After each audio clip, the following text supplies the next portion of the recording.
So ngayon mga Lods, dahil sa na-stranded po kami, andito kami ngayon sa... Ma'am, anong pangalan ng store niyo, ma'am? Castro. Jessica. Jessica Soho Store. Nandito kami ngayon sa Jessica Soho Store. Sa... Anong barangay, ma'am?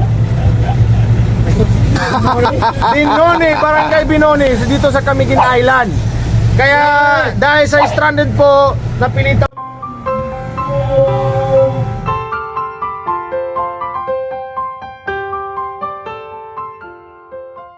ng Cobra Energy Drink. Dahil sa Cobra, sakaling makakatuklaw ka.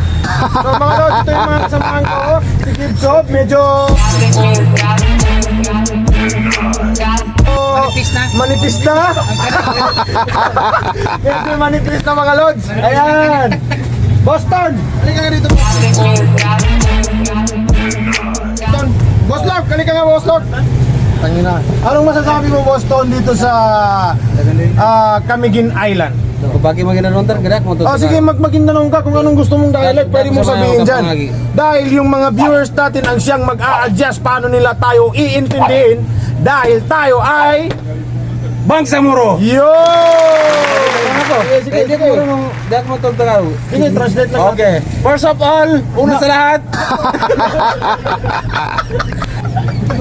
Ayan, kung sino gusto pumasyal ng kuan, kami binabalak pa lang, huwag niyo nang balakin. Go rin niya. Grabe. Magdala kayo ng baraha, siyempre huwag kalimutan.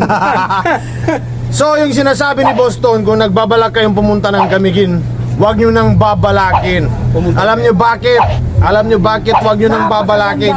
Kasi pagsisisihan nyo ang hindi nyo pagpunta dito, sapagkat ang Camiguin Island ay punong-puno ng kasiyahan, kagandahan, at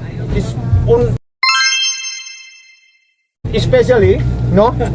Eventually, At especially, supposed to be. Camiguin Island is a very perfect place for recreation to a group of motorcycle riders or any other organizations that will benefit here in Camiguin Island.